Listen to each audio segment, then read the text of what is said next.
নমস্কার স্যার। হ্যাঁ বলুন নান্টু বাবু, কিছু বলবেন?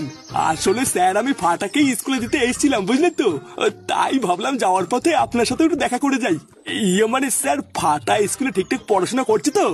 আসলে বুঝতেই তো পারছেন, দাদু হয়েছে তো, তাই একটু চিন্তা হয় নাতি ঠিকঠাক পড়াশোনা করছে কিনা। হ্যাঁ দেখুন নান্টু বাবু, আপনার কাছে আর কি বা লুকাবো, আপনার নাতি তো ঠিকঠাক স্কুলেই আসে না, আর যাও বা আসে আপনার নাতি আর ওই যে কেউটে আছে না, ওই কেউটের সাথে স্কুলের কোনায় গিয়ে বিড়ি খায়।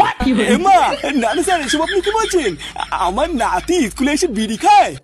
আপনার হয়তো কোনো একটা ভুল হচ্ছে স্যার। আরে নান্টু বাবু, ভুল আমার না আপনারই হচ্ছে।